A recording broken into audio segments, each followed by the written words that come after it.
live. Welcome to the Always Betting Podcast. I am your co-host, Pisky. I am joined, as always, by the one and only Godfather. And as promised, the prop guy is here. Our guy, Adam Beaglebets, joining us for the second time after last time knocking the episode out of the park. He gave us a lot of great information. He actually gave us picks. We never give picks. Well, we do give picks now on this stupid podcast. They're not the greatest of picks, but Adam, thanks for coming back, man, and doing this again. It's great to see you. Welcome. Yeah, great to be on. Thanks, guys. Welcome. Celtics, I see. Yeah, basketball season starting back up. I had to wear it. Yes. We remember that you are a Celtics fan. They did hoist the championship trophy last season. Take us through that. Why don't we start there? I know we have a little bit of a loose roadmap here, but why don't we start with the Celtics? Like, you're a big fan. You grew up cheering for the Celtics, right? Yeah, well, honestly, I wasn't really big into basketball as a kid. I kind of got that more like a teenager, growing up with like football, baseball mostly. But yeah, I've always been as long as I've been a basketball fan, I've always been a Celtics fan. Good man. So tell us, what was it like? Hoisting the championship? Were you into it? It's pretty fun. Honestly, with betting on for a living, it kind of like reduces fandom a little bit. I feel like you just get because you're just like, just kind of rooting for what you're betting on more than anything. But Celtics are probably the one team I still really root for a lot. And so actually, I was at Game 2 of the finals. It was a lot of fun. No way. Nice. Yeah. Somebody I work with actually been a partner for a few years. Actually, kind of put together a trip with like a bunch of people he works with. Gave me a free ticket. So that was a lot of fun.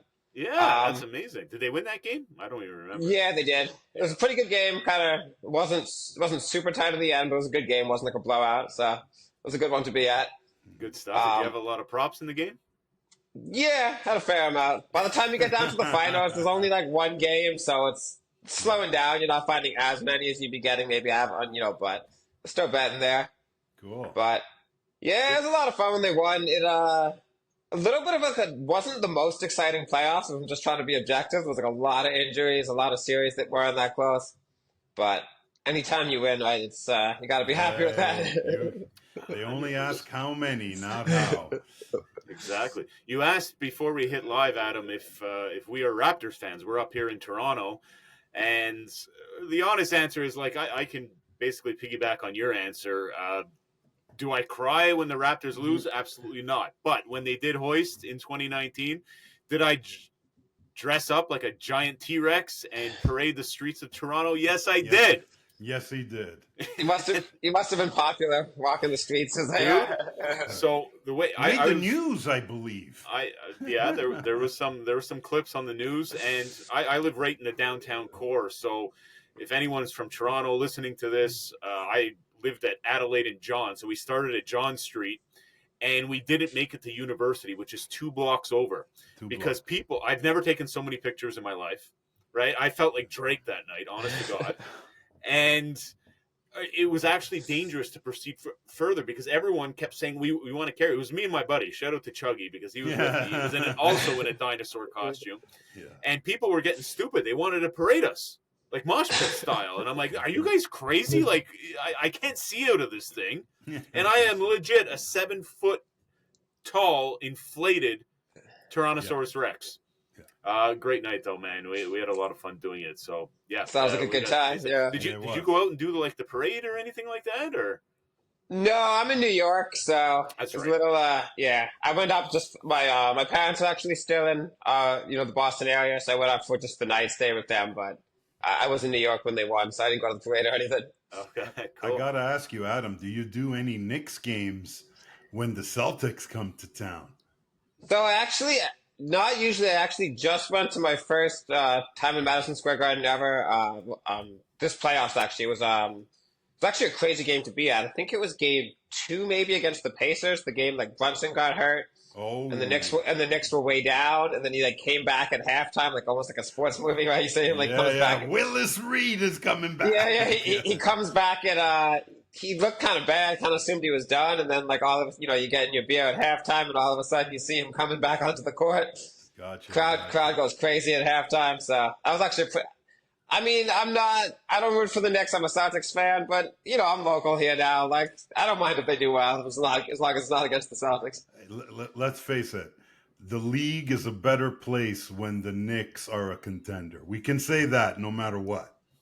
They have good fans, man. I think they were more into that game than and Celtics fans are good fans too. But honestly, I feel like it was more intense at like a round 2 game in New York than the Boston Finals game. And 100%. And Boston are not fair weather fans at all. It's not a shot at them. It's just New York basketball fans are, for a Loud. team that hasn't been very good in a very long time. Like That's lot of right. dedication, a lot of love for that team. I've never been to MSG. Have you, Godfather? No, I haven't. I wonder. Maybe like, we do a little road trip. Yeah, a little business trip. Little serious. Take Adam out.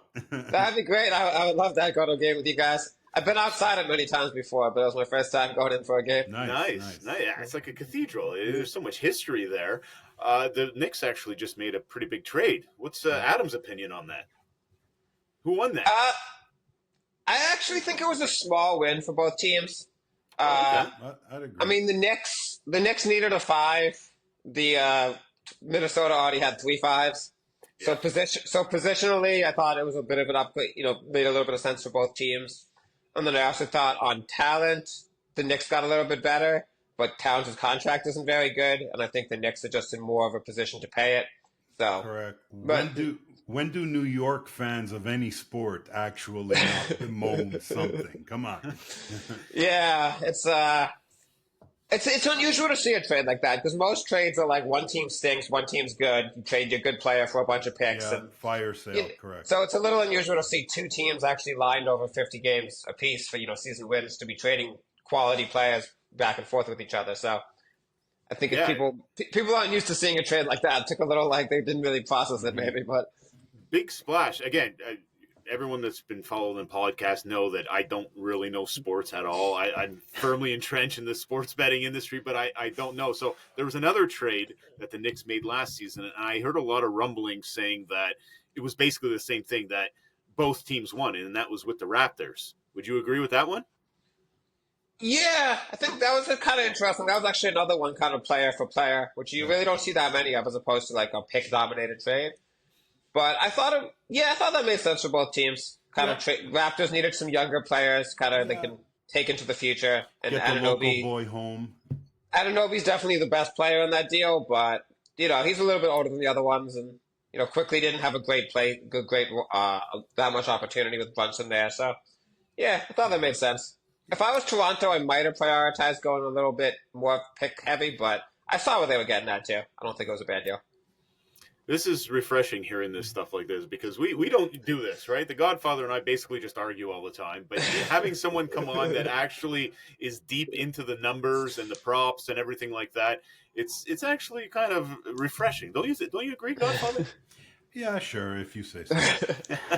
Okay, before we jump into the prop stuff, you mentioned that you thought that Adam would cringe a little bit if he found out what your favorite basketball team is. Well, let him know. I grew up. I grew up at a time the biggest thing on the planet was some white guy from French Lick, Indiana, was playing some flashy dude who went by the name of Magic Johnson. I grew up a Laker fan. Oh, no. And my dad, see, I know. And my dad, God rest his soul, he's just basically the anti-me. So I'm a Lakers fan. Who's his favorite player? Larry Bird. Larry Bird. Every Celtic game ever, all I would hear from the living room was, "Give it to Bird." And that was his favorite basketball player of all time. So yeah, a lot of battles, Lakers and Celtics. 100%. I miss Antonio. Me and him saw eye to eye on everything. I Yes, respect your we all pops do. 100%, and yes. I'm on his side. I think probably the most I was ever into the Celtics as like a fan was the Garnett one.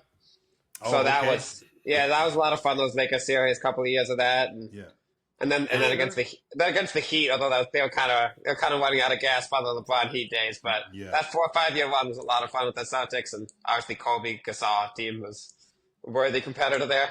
Anything is possible. No. But you don't like the Lakers anymore. I know you're not a big fan of the King. Well, LeBron killed it for me. I got to be honest, right? I cried for Kobe, but LeBron ain't no Kobe. Just going to put that out there. Oh, wow, that's he's LeBron's one of those players that I always rooted against because he's always been kind of a rival of the Celtics. Yeah. But I feel like when you just do it for so long at such a high level, you kind of just win people over eventually. At some point around like the bubble, I was just like, I don't like this, but I can respect this. Yeah. This is getting a little ridiculous at this point. I agree wholeheartedly. So. Okay. Same with Steph. He's been kind of got against the Celtics. But you just do it for long enough, and at some point you got to start to. LeBron's like the only player in the league left older than me, I think. So. The thing I can't stand with LeBron is just the look at me factor. He doesn't need to do that. He doesn't need to, self-proclaim, he's the king. Okay, you're the king. But the rah, rah, rah, look at me. Like, I'm a bit too young, I think, for Jordan didn't do that. I know social media didn't exist back then. But did Jordan do that? I think in his own way. It was different, but I don't think you could say Jordan was devoid of ego there. The biggest difference there, Al, would be social media era versus non-social media. True. Mike, MJ, if he had access to the if he had access to, probably. I mean, he was ahead of his time. Look at that 23 kingdom that he built. You throw in social media at the same time back in his day. LeBron might be a good guy. Who knows? Yeah. Tim Duncan's maybe the opposite of those guys a little bit. Totally. There you go. Talk about. I grew up a Spurs fan. I honestly did. Because of him, yes. Well, I had them in a few pools. So that's going back to my BetUS days. So when we worked with the Sportsbook, we'd have this pool that you basically pull a couple teams out of a hat, and that was your team. That's it. That's what you're cheering for. And, it was during those series when they went toe-to-toe with the Pistons. And I was always on the Spurs. Manny Ginobili and Tim Duncan was the man. Yeah, that was a good team, good era. That was a lot of fun. Yeah. Absolutely. So that was actually my team. No word of a lie. They won me some dollars back in the day. Okay, let's dig into things a little bit here, Adam, because you're a very successful and smart props bettor.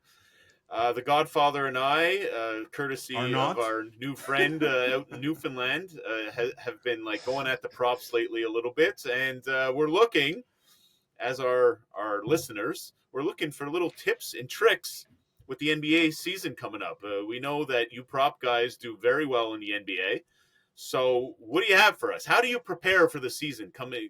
That's about to start in a couple weeks now. No, not even a week. I think we're a few days. It's Tuesday, so coming up. Shit. Yeah, real soon here. I've even seen a few props going up for some of the games. Come on, already? Yeah. FanDuel, DraftKings posting some stuff. I haven't been betting them yet. I haven't been betting them yet because if you want to keep your accounts, you probably don't want to put bets in 4 or 5 days in advance. But I've been eyeing them a little bit, circling a few things I might have my eye on. But okay, so how do you prepare for an upcoming season?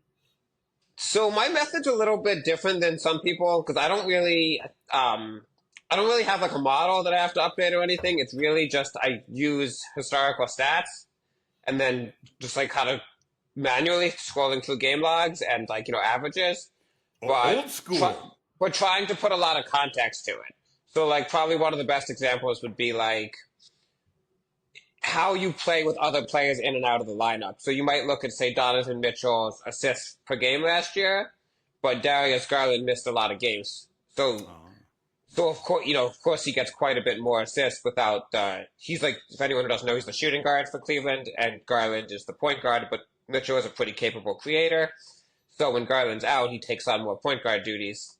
So just saying, well, he averaged this much last season, so he's going to average this much this season isn't necessarily a good tactic, because if you say play 34, I can't remember offhand, but say 30 games or whatever without Garland, then that's going to skew his average. So I mean, I look at a lot of different things, but that's maybe one of the biggest ones. Like, you really don't, you Mhm. can't really like base what somebody's average is going to look like off just their whole season without putting into context of who was available for different games.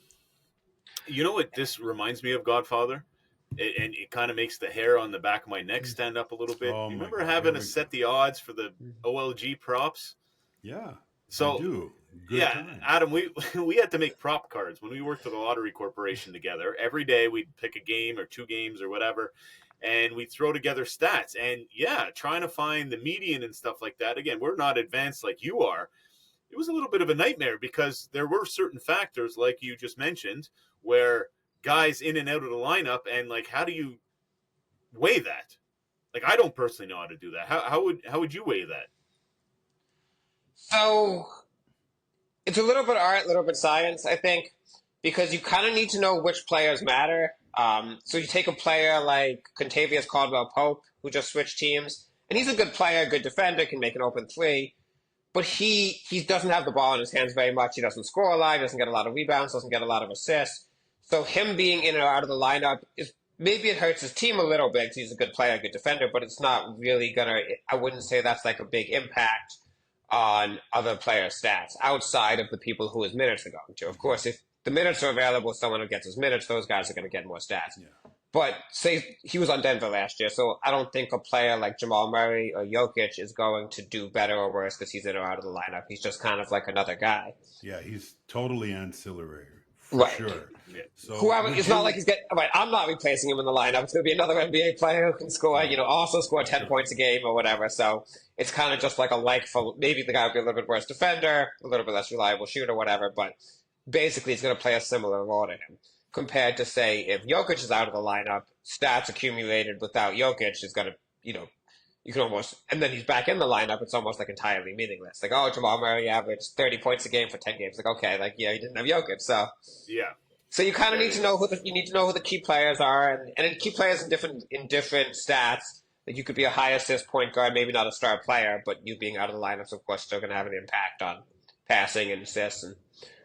Um, and it really just does vary because, say, someone like a center who just kept, someone like Dallas, right, had a lot of success with like Gafford and Lively at center, but they would like if Luka goes out, they're actually likely going to drop in offense because all they're really doing is getting putbacks and dunks and lobs.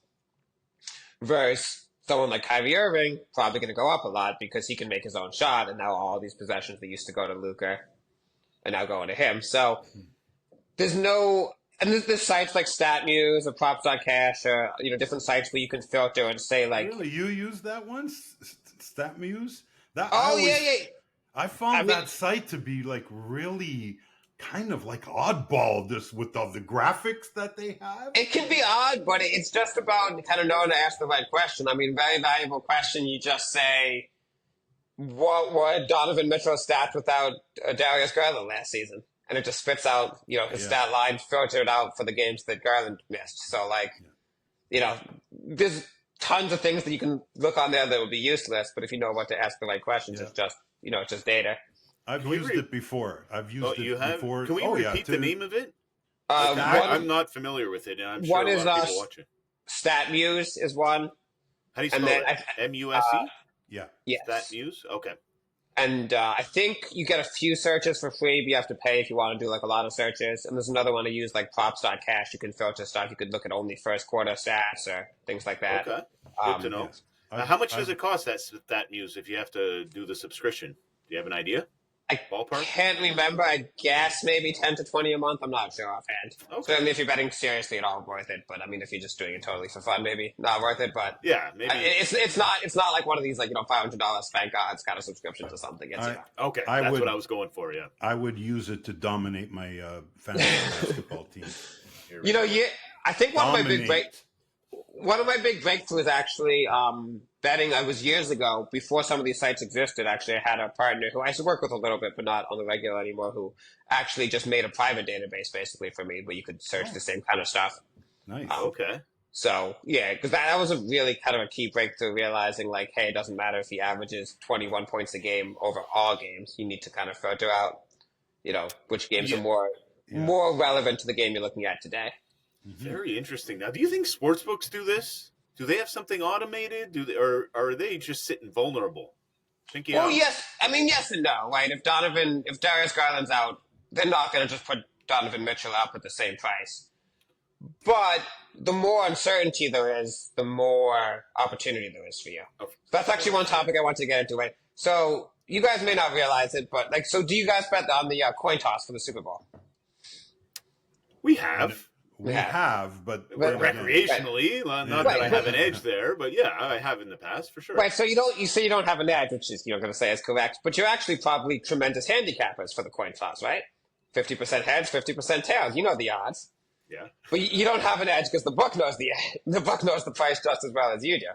Correct. So when a player goes out, they're doing their best. They're not just sitting ducks like completely unaware that like, oh, LeBron James is out, maybe more points to go around. Yeah. But they may not know how to do it as well. So it still creates opportunity. Like the last couple of years, I've gotten into betting international basketball over the summer, like FIBA, the World Cup and then the Olympics this year. Yeah, we did a little bit of that too. My confidence in handicapping the prop is relatively low. The book's ability to handicap the prop is worse than mine. So, that's a exactly. Yeah. So it's not I have less certainty than the NFL in the NBA, but so does the book. Right. So it's not really about it's partly how good a handicap you are to me is how good you are at figuring out what the odds should be, but then how big an edge you have is how much better you are at it than the book. Okay. Well, this reminds me of the summers that we spent years ago. The Full Dog was really good at picking apart the NBA Summer League. Our theory was that like all the real bookmakers, had the summer months off and they kind of put in the beat crew there. And yeah, we would legit go to Vegas and spend 2 to 4 weeks there every summer and just purely attack NBA Summer League. Yeah. And it works. It works. Yeah, no, it's a softer market. You're dealing with uncertainty, but the books are dealing with uncertainty. And I know you guys used to be, set the lines yourself. I'm not just like, it's inherently hard to be, right? If I set every NBA prop line, it's not like that would be the end of people winning an NBA props. People would come in and beat my lines. Yes. But literally in, say, a 10 game, there's maybe 100 props posted, for one game. So, you get 10 game ban, there's 1,000 NBA props up. Like, I mean, I can't set 1,000 lines well, but neither can the bookmakers. So yeah. I'm not just saying they're bad at it, and they've gotten a lot better over the last couple of years. It's, of course. So, but it boils down to being the markets that are just softer, right? The like a lot of the stuff that we play from that, like today, we're recording on the same day as we did our picks podcast, but the Scotland Division II soccer, the obscure markets is where they're going to be weak, is where they're going to be vulnerable. And the NBA, like you said, if they have 100 props a game, like how in God's name do you manage that? It's tough. And I mean, they got vulnerabilities. And, I might have, on a big day like that, I'll have dozens of plays. And I'm still definitely putting in less than, say, 10% of the bets offered. So I'm not going through the sheet and saying that every bet's wrong, that the lines are really easy to beat. But, so let me ask you this. Okay, yeah, go ahead. Okay. Are there certain props that you kind of get nervous playing? So, for example, like the Godfather and I. Like, Godfather just opened a brand new MGM account. I think yesterday or a few days ago, we got this Dell German League hockey play. And he's like, I'm not putting this in MGM, which is fair. You don't want that probably to be your first play. But are there certain props that you're scared to bet because that's an immediate red flag? Not really in NBA. What I would say is time of bet. Okay. So the 5 days before the game starts. 5 days before, right? even right. And normally, that's actually one thing that I've found very hard about this football season versus NBA. Is NBA a lot of stuff post day of the game, maybe some overnight, and then a lot day of the game. NFL stuff post Tuesday. It's like, oh, this is a good line, but if I bet it, my account's going to get nuked. And if I don't bet it, it's not going to be a good line on Saturday. So, honestly, you kind of, if you're a lower stakes bettor, maybe not that worried about getting banned. I know a lot of you kind of target a little bit more recreational audience. So, honestly, if you're looking to bet props and you're not betting a ton, like I would probably recommend looking to bet earlier. It's going to be a little bit easier. But if you're looking to kind of maximize the value of an account, you sort of need to accept that maybe you're going to miss some of the better props, but at the same time, you're getting paid back, and like you might make more value out of you might get more value out of the account, even if you're missing some of the higher ROI bets, because yeah, they see, I mean, suppose I like a bet, put it in today, 4 days later, the game goes off. Suppose I get, under, so just make up an example, under LeBron points, and then he moves 2 points or whatever, someone's going to look at that bet and say like, boy, that's like, look like a good bet. You're betting $50, $20, $100, maybe no one's going to look at your bet. It's maybe a good idea to bet it. So you kind of have to tailor and it depends on the site. A site like Prop Builder, kind of easy to get accounts. If, they kind of let you win a little bit usually before they kick you off, no matter how you bet. So they kick you win a little bit, they kick you off, you move on, it's fine. MGM, you're trying to make the account last. Yeah, I wouldn't put in some like second division German hockey or whatever. So it's a balance, man. It's tough. It's not easy. And now something that I've run into is that we bet a lot of this obscure stuff.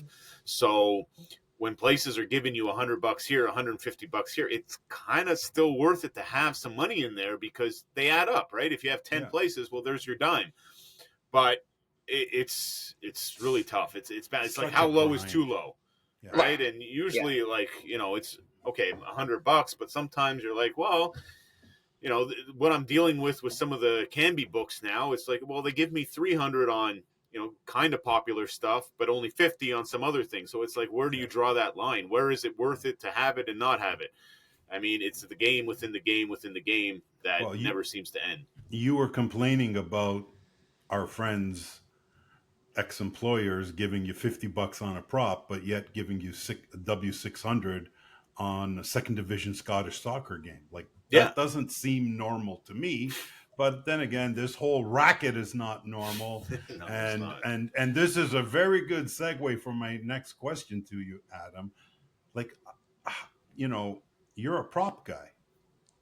And basically, I'm only speaking from my own experience. The regulated sports books up here, they treat prop guys like the lowest form of criminal out there. Like you are targeted immediately if you're a prop bettor. yeah, there's a lot of truth in that. I think it's some nuance though, so it's changed. I want to say 3 years ago I had Caesars accounts that was taking 1,000 on props for six months straight. Probably two different accounts, 40 to 80 bets a day, including overnights, and they didn't care whatsoever. They just said, "Sure, have at it." Oh my God, my kingdom for an account like that. If I could go back in time, I think I could have been parlaying everything. Could have made more, but so that that lasted one season. It was a good season. But now honestly, Caesars has become really a recreational book. They really don't give you much rope at all. Dude, so Caesars here in Ontario doesn't even have a desktop. It's phone app only. Wow, that's pretty bad. Yeah, brutal. So and you have to tailor your. So what I would say for sure, the fairer site is FanDuel. They're probably the sharpest, but they actually take really big limits. And then when they limit you, typically they'll go maybe they'll be taking like thousands on a prop, and then they'll say, okay, maybe we'll give you 40% of that, and you keep doing well, maybe we'll give you 20% of that, and then that's okay. I think the account in my own name is cut down to 10%, but they'll, I've had accounts that have done pretty well for a while. They'll still leave you at that 20 to 40% range, and they're not going to just let you fire max over and over, but they're actually pretty fair. And their same game parlays are also pretty competitively priced. So I kind of go into a FanDuel account with the approach of okay, I'm just not going to last forever. I'm just going to bet a lot of straights and they're going to lower me, but I can still kind of make each account valuable. Well, say on a DraftKings, if I just tried the same thing, when they cut me down, it's not going to be to 40%. It's going to be to $4. Yeah. So you kind of have to hide your action here. Now, this is getting to something maybe, it's a little bit more, I feel like, betting a little bit more seriously. but they love same game parlays on the surface. That's their big hold. And Yeah. so if you're betting same game parlays the afternoon of the game, yeah, it's a little more it's tougher for sure to win, but I can find edges there. And they're going to think that's a good account unless I start winning. So, and same game parlays are a lot of variance, so it's not uncommon to be down for a while. You're betting plus 400, plus 600, plus 800. Like, even if they're plus EV bets, you can go on a pretty bad run for a while. So they might look at an account I have and say, like, hey, so these guys, this is a good customer. He keeps betting same game parlays. He keeps losing. Like, let's send this guy some free money and like some beer glasses. And then eventually, all of a sudden, you know, a couple of your key plays hit that day, and they don't like you as a customer as much anymore. But you kind of, if you're betting competitively, like, or seriously, you really have to tailor how you approach each site a little bit. Because some site, and then some sites like MGM, honestly, I haven't figured out a way to take very much out of that. once they figure out you have a triple digit IQ, they've had enough of you. So. I personally love MGM for props. I know when I lived in Vegas in 2022, they were just, it feels like they just didn't move their lines. Oh, no, they're tremendous. The bet, you just have to be allowed to bet at it. Well, that's exactly it. Yeah. Yes, I remember I would take a daily drive to Aria. And, because I had the card that gave me the free parking, because parking adds up there. It was expensive as hell. Sure. And I would take a stack of cash and just go sit at the kiosk. I think they gave me 300 with no card in the machine, which, you know, you stay anonymous, and I think up to a nickel if you wanted to give your identity away. But yeah, they were great, and I know the people using MGM and their little sister platforms love MGM, right, Godfather? Yes, absolutely. So love it while it lasts. But. Yeah, well, that's just it, and that is pretty much a statement you can make across the board.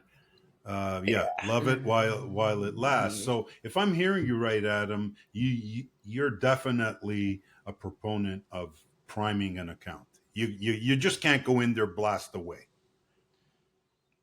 Overall, yes, but like I was saying, a FanDuel maybe not so much, because I know they're going to give me reasonable limits even after they figure me out, and maybe it's 2 days at full limits, but weeks at decent limits. I need to get myself into FanDuel. And then something like a prop builder, you know, you can use like BetOnline, sportsbetting.ag, those kind of sites have prop builder. And those, I've kind of noticed they seem to just have a profit threshold. So I just try to log on and win. It's not strict, like you make exactly $6,000 to kick you off exactly, but I've kind of noticed when you're down, they love you. When you're up, they kick you off, no matter kind of. So those I kind of just go and firing away. But yeah, if someone, you know, says they could, you know, bet with them on DraftKings, like, and it's a new account, I don't think it's a good idea just to go and bet a whole bunch of straight props, like, the second you get the account. Yeah. So. I won't mention the book, but I had a brand new book, and I was using it just for props. You can mention it. You're out. Okay. Botano. I don't know if we have that one here. I don't know that book. I lasted 13 days. I went, and I wasn't going nuts. No, but you were just betting props, though, like you just said. I'm old school, like, you know, W250, you know, I don't do this. It's a regular bet. Yeah, no, some books are really... 13 days. I went from W250 to W120. $1.20. Within the same day. In the morning, I got 2 regular units. By the afternoon, c'est fini. PointsBet is my record. I lasted 2 bets at win 500. They weren't even resolved. They were just, I placed the Super Bowl. I put in 2 bets, win 500. My third bet was like win 100. Then I think my 6th bet was win 50. And they just like, I think they're supposed to make you roll over the money for some kind of like anti-money laundering thing, but they didn't even care. They just said, take your money back and get the hell out of here, please. Really? Wow. There you go. We can do an entire series about how pathetic the industry is with props, just accounts in general. It's really bad. It's some of the ones these days too. Like, you cannot get any traction whatsoever. PointsBet is a terrible one. I think they're gone now. So we still have them up here. Oh, do they? But Okay, yeah, I think they Yeah. closed where I am in New York anyway. it's not easy. So, how many active accounts would you say would you need to do what you do on average? I mean, it varies. I definitely will have double digits going, but it depends. In theory, you could do with less because some might be pretty low limits, so some might be a pretty small percent of my bet. I mean, if you have like a FanDuel in good status and a DraftKings in good status, you could bet a lot of money in a day. Yeah. But it's like a matter of keeping them afloat. So Yeah, I just yeah. visited 12 websites on that Scottish shit that we were betting this afternoon. 12 different websites and I think the max bet that I had is like $300. So it's just you're getting change everywhere and you're putting it all together, and So all we do is everything. grind. Yeah. Yeah, I mean, if you gave me one FanDuel that they're not going to limit and one DraftKings they're not going to limit, like, I mean, I'd be happy. But in reality, you got to keep suffering. And you also want to be on a bunch of sites so when all of a sudden your DraftKings goes from good status to bad status, you're not like, well, I'm out of action. Yeah. Maybe I get exactly. but it does ebb and flow. In a week, I might have some really good accounts, and I might lose two in a week, and then the next week's gonna be a little bit lighter. But it's part of the game. I mean, we're all line shoppers here, I'm sure. But when you build a rapport with a book, and you can get down at a book, like I'm not gonna go, grind three other places because they're 2 cents better each. No, man, I got shit to put in. Boom, boom, boom, boom, boom. If I had a good book like you, what line shopping? Vamos, let's go. Volume game. I got to give credit where credit is due. FanDuel, I'm still there. I'm still going, and I put in the weirdest shit over there, and they still take it. Like I think I'm at that 10% that you mentioned, Adam. But I mean, if you're going to give me $200, I'm sticking around. Oh, absolutely. Right. And and one thing too that's like I've noticed that they're pretty like FanDuel. I think they seem to have a little bit different attitude because I'm sure you guys have noticed the Odds Jam, the BetStamp props tool, like all the prop websites. So there used to be not that long ago like more variation in prop lines from site to site, but now like basically there's like a whole army of arbors who will pick off anything that's like slightly off. Mm-hmm. But I've noticed FanDuel is like a little bit more willing to like set a line and just kind of like, okay, we're at 20.5 points. The rest of the market's at 21.5 points. It's not really an arb if you bet both with the rake, you're not really going to do great. But they're willing to take a little bit of a stand. And on average, I'd say they're a little bit sharper. So I certainly bet they have plenty, but I'd be a little bit hesitant to say like, hey, they're a little bit off market. That means it's an auto bet. Compared to if like Camby or MGM's a little bit off market. Even if you don't handicap the game yourself, I'd be a little bit more confident to say, okay, if DraftKings has moved, Pinnacle's moved, FanDuel's moved, Caesar's moved, MGM hasn't moved, all right, I'll take a shot at MGM. Even if I didn't know anything about the bet, probably a good bet. I think that's a decent strategy. But I will say though too that in some ways it's not so bad for me because I handicap the stuff myself. So if I like a line, it's available at $6, $7, whatever. So it's not so bad. It's not so bad to say everything converges. It's bad for arbors. It's actually pretty good if you have an opinion, though. It's widely available. 100%, and that's the difference. We're all the same. It just sounds like we had Goofy Noofy on. I've said that many a times. Talking to these two, comparing their just the way they text. I'm like, Jesus Christ! I feel like I'm talking to the same person. We got to get them both on. We got to get them both on at the same time. Next.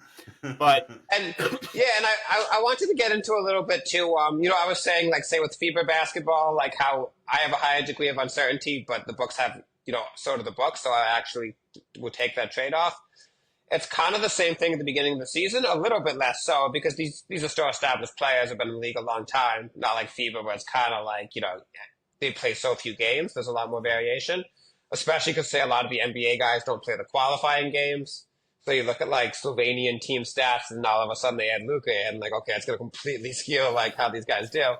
Yeah. But the beginning of the season for me is without a doubt the best opportunity for prop, by a lot. I think the first week of the season, first 2 weeks of the season, a significantly better time than other times to bet. Okay. Because everything, there's just way more variation, right? Everything's different. So I had a few different examples I wanted to go through. Porzingis, beloved Celtic, of course, now. But he, Unicorn. he was like one of the key players on Washington, right? And he averaged, off the top of my head, a little bit over 2.5 assists. And mean and median are a little bit different. So they priced him the first game of the season, I think, was like under 2.5 assists, about plus 100, which based on his Washington stats was a very fair line. That's about what he, maybe averaged 2.7. I'm not positive, but about that. And so 2.5, okay, good line, no bet. But he's on a new team, and I don't know how they're going to play. They could run tons of like handoff action for him, and he could get a lot of assists. But I'm looking at that lineup, and they have Tatum, Brown, Holiday, and Derek White. They have 4 competent NBA ball handlers who can get their own shot off. So I'm looking to myself saying, what are the odds he's going to have as many, the ball in his hands as much? Seems low. So I think that a bet like that could be tremendously off, potentially. Like that he might be closer to 1.5 or 2 that he's going to average. I don't know that. I'm making some speculation, but it's, to me, a pretty reasonable guess that, he's not going to, compared to Washington, where there was pretty limited, pretty limited, talent or ball handling. Yes. So, and there's some data to back. Now, there was no Luka on the Celtics, but he played with Luka for a few years, and he was averaging more 1.5 to 2 assists. So there's some proof of concept in what I'm talking about, too. Yeah. And it's not always that one I would consider an easy example because they priced him essentially at no discount. But now say DeRozan going to the Kings this year, in Chicago, especially with LaVine out, he was by far and away their lead player. Now he's going to the Kings. He'll probably outscore Sabonis, but he's got Sabonis, he's got Fox. He's not going to have the same type of role. A lot of assists, guys, those two. Well, a lot of assists, a lot of points for Fox especially, decent for Sabonis, so you can kind of assume he's going to go down some. Now, I would say it's a safe bet that the book's not that stupid. They're going to lower him from a Chicago number. If not, that's going to be, a very big bet for me if they don't. But, but at the same time, you're going to get, at the same time, it's going to probably go down. And sometimes you're wrong, too, to be clear, right? If you speculate, okay, I think this player is going to play differently because of the new team he's on, yeah, it's a good guess, but you're not going to get 10 out of 10 right. No. But you never really know a bet is plus EV. You're only guessing that a bet's plus EV. So it's kind of you're betting that it's plus EV, and if you're right more often than you're not, then so you need to be willing to adjust. And one example spat I was wrong was I don't know if you guys back when Nick Nurse was on Toronto, he kind of was the coach. He kind of played an insane style, gamble on everything, tons of steals, just tons of trapping. So I remember certain players going to Toronto and me saying oh boy, they've been getting a lot of steals these first couple of games. I'm going to bet under their steals. It's probably going to regress. And it didn't because they were on a new team, new system. Yeah. So, you have Good to example. you should be willing to bet on your opinion, but be willing to change your opinion. There you go. Okay. Don't just say I've been unlucky, not that you lose everyone, but don't just say I've been unlucky over these last 10 games. No, he's definitely going to regress soon because maybe he's not going to regress. You dig a little deeper maybe if you're not doing well on a certain player. It could be the new norm. It could be the new norm. Well, we got a taste of that. 2018, the Full Dog moves to Las Vegas because we had some edges in live betting, and the NBA did a little change of the shot clock rule, and we knew that the totals would change a little bit, but we had no idea how much. And for that first half of the season, we did not do well at all because I think there was a 25 point increase with that new shot clock, the 14, when you get it, when you get the offensive. So things like that, you got to be careful because in this game, shit can get real nasty real fast. I think we can agree on that, right? Yeah, absolutely. Yeah. And I like what Adam basically alluded to. Sure, you could handicap and you could model that certain events are going to happen in new team, new players, but you got to be able to get off that horse just as quickly as you got on, and not just stick with some sort of vision that you have for a team or for players, especially with props. I mean, I'm stubborn. Right. So You can't be and stubborn. we can't be stubborn. And another thing is that I would say that the number one way the book sets the line is off of real results, but that you Okay. can look at secondary metrics. So one that's very well known, so I don't mind discussing this one, is called potential assists on NBA.com. Oh, It's okay. it's a little bit funky how they grade it sometimes. I've seen one guy once get credited with 6 assists on quote 2 potential assists, but a potential assist is in theory if NBA tracking if you pass it to somebody and they shoot and they credit that had it gone in, they're going to give you an assist. Oh, Okay. okay. Okay. Oh man, you know how So many basketball props I would have won if they. Oh, Chesil Grease. so if say Porzingis had gotten in that Porzingis example, if he got 2 assists and I won my bet, but he'd gotten 7 potential assists, you're usually going to convert, depends on the player, but maybe 55 to 60 something percent of potential assists. So if he got 7 potential assists, you're looking at maybe expected 4 assists. So off that, that's only one game. I'm not going to overreact one way or another, even if he gets a lot or a little. But after say 3 games, he's averaging 7 potential assists. I'm going to say, okay, I probably made a mistake. It wasn't the best bet. If he's averaging 3 or 4 potential, if he gets 3 assists on 3 potential, I lost my bet. But I'm going to say, okay, I probably got pretty unlucky. I'm going to probably make that same bet the next game. Nice. Okay. So, I'm and gonna one keep game, an eye on this. one game, yeah, go to NBA.com and say, Potential assist. so yeah, and there's other ones. Some are maybe I think that's by far the most predictive one. But you can even look at stuff like the number of passes a player made in a game on NBA.com. So using so that's one of probably the biggest ways that I get an edge against the book is that they are setting the lines based more on how many assists you really got. And Right. in cases when that doesn't line up with potential assists, they're probably going to be wrong. If he's consistently getting 4 assists and 7 potential average, then they're probably going to. Me and the books might price it pretty similarly. Fascinating. That is. I'll relate it to hockey because that's what sport I know best. Growing up playing it, if you're taking 12 shots a game and the puck ain't going in, I mean, there's a certain factor of you're just getting unlucky there. If you consistently take 12 shots a game, eventually they're going to go in. It would be the same thing, right? Oh yeah, no. I mean, that's basically what's taken over sports analytics in general is trying to find the metric that's more predictive.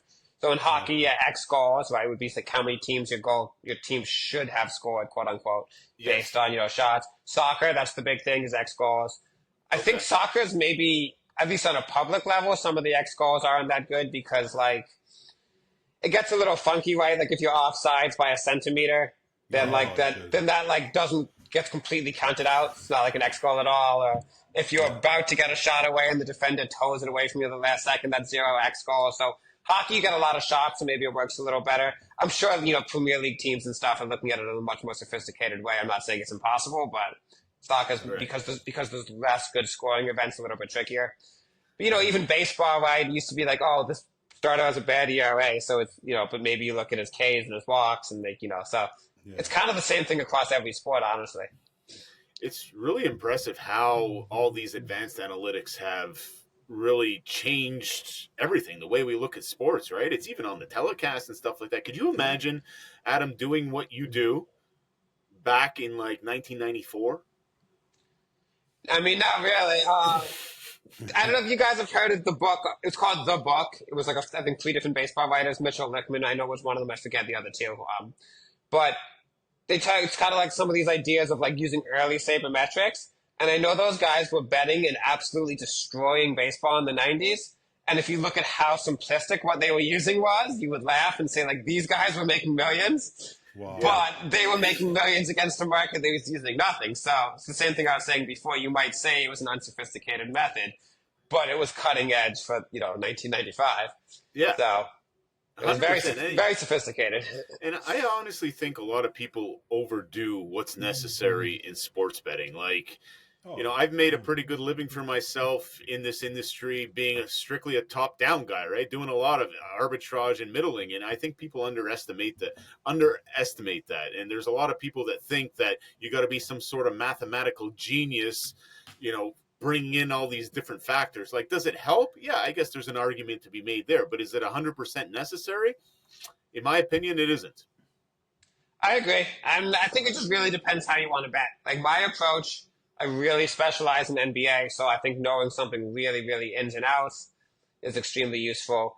Or you can say, I'm going to bet on every league in the world if I see a line that's off market, and you can win that way too. It's like, there's a lot of different ways to skin the cat. I've always said that, and you're 100% right, because if you do take a deeper look in certain aspects, you will see things that stick out and just don't make sense. Whereas someone like me, the way I used to do it anyways, these days it's different, but the way I used to do it, it's like I'm not paying attention to anything. I'm just looking for what's different.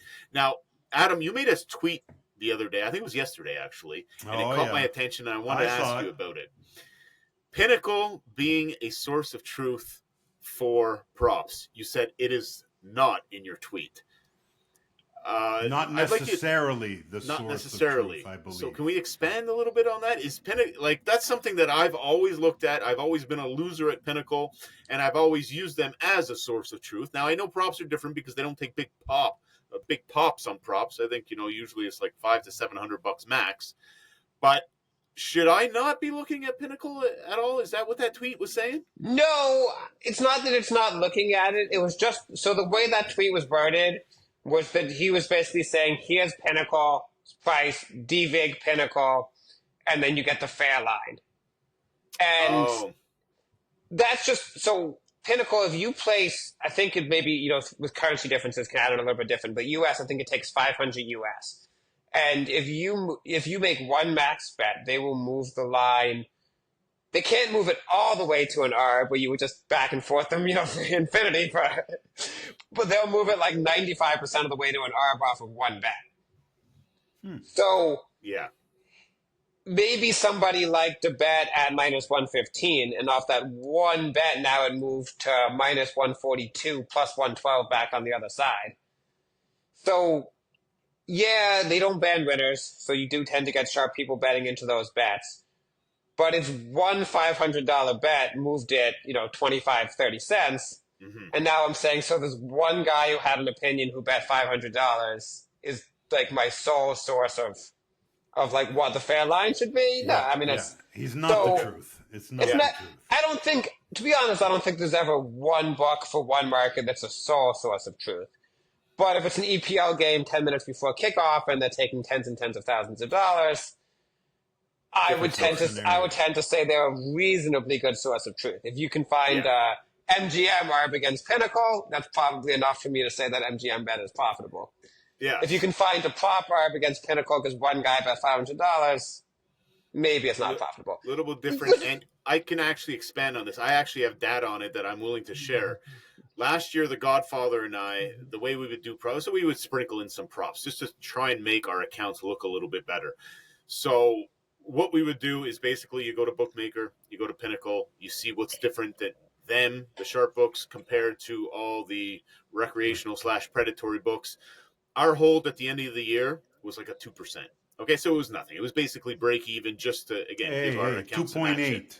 2.8%. Okay, so you can make a lot of money on 2.8. Depends how much you bet. Thank you, Adam. Yes. Thank you, Adam. But when this year we've teamed up with someone a lot smarter than we are in the prop space, and we're hovering around that 10% mark currently, right? And that involves handicapping, and that involves taking it to the next level. So that's what I mean. I totally agree with you when you say you can take it the extra step if you want to, but there is also that opportunity if you just want to look at what's off from some of those sharper places. For sure. And I will say the guy sort of defending my tweet back said that it was actually the Pinnacle was similar to a lot of sites, and he had one that was way off market. So if you have 4 or 5 sites all similarly priced and then one site's way off market, especially if it's not FanDuel, but even if it is FanDuel, like any site, like, yeah, it's like kind of a market consensus is one place, and the other one, I'd say that's probably a pretty good indicator. But I was just kind of taking issue with saying like that here is the exact fair price because it's what Pinnacle posts, and that's just not. No, that's right. But totally there's agree. No absolute. Yeah, right. And look, I even said EPL game. If you have a 0.1% edge, an MGM versus using Pinnacle as a source of truth, I'm not going to bet that. if it's a 5% edge using Pinnacle as a source of truth, yeah, I would take a shot and say that Pinnacle is probably right, MGM is probably wrong, and worth a shot. Bingo. It's all about how much money they're taking on the how much money market. they're taking, how widespread a market is. Yeah. So, like in a prop, if you're getting negative line, if you're getting the line movement against you, that's a sign you have a very bad prop. Most of the time, maybe if it's like Luka over points or something, it's just wreck money. But I would say, the majority play. I'm not saying it's always bad. I'm just saying there's a handful of high profile overs that maybe move without being sharp. But for the most part, if money's coming in against you, I'd say that's a sign you didn't get a good bet. But if money doesn't come in on either side, I don't necessarily think that's a sign you got a bad bet in a prop, because there's so many props. I think there's definitely bets that are still plus EV at close. Compared to, say, if you bet NFL an NFL spread early in the week and it doesn't move your way, probably it wasn't a good bet, because there's so many eyes on it, so much money to be made, that if no one's coming in and taking that bet, then more likely than not, I'm not saying it's necessarily not plus EV, but like more often than not, if it's not getting movement, it's likely not going to win over the long term. Got it. Yeah, that I couldn't agree more. All right. My man, I said we would go 45 minutes tops here, and look at this. We're already at 56 minutes. The Godfather won't shut up. He keeps talking, so we got to make a move here. I like this guy. What's the matter with him? He's good. I just got one question for the Godfather before we go. Yeah. Oh. So you guys always describe yourself as recreational bettors. Correct. It doesn't seem like you're having that much fun when you're betting these, to be honest. Guilty as charged. Pisky over here seems like he's having a good time. He could be recreational. I love it. I think you gotta have some fun to be recreational. You know what? Here we go. We're using each other's words again. The Godfather is very passionate. The Godfather takes everything personal, even though a lot of these bets aren't coming from our own minds. You know what I mean? We have people in the space that help us out, and we help them out, and, scratch each other's backs, which is fantastic. He takes everything personally, and he has to watch everything. And when things don't go his way, he loses his marbles. And for someone like myself, I've been playing this game in a way that is a side hustle that makes money, sure, since 2011. It is now 2024. I'm tired. I don't want to watch games anymore. I commend you guys that dig in deep and watch a lot and dig into the numbers and shit. I really do commend you guys. I don't have it anymore. I'd rather make TikToks all day long. That's just where I am in my journey of doing this shit. So, I have fun with it, and I know the Godfather does too. He's just a very passionate person. He's just crazy. I have fun in my own way, okay? Leave me alone. But Adam has a craft, and I commend you for the effort that you put into your craft, and I wish you a very, very successful season, Adam. Yeah, thank you. You guys too. I hope it's a good season, and happy to come on again anytime. Enjoy talking to you guys. Man. We will have that, because I don't think that there's nothing you can give us right now, right? You haven't played anything this far in advance, right? Do you do futures? I don't think so, right? I used to do a lot of futures, actually. My biggest win ever on a single bet was Tyler Hero, 6th Man of the Year. But I've cut back. 10 years ago or something? No, that was only 3 years ago, maybe. Wasn't that long. Come on.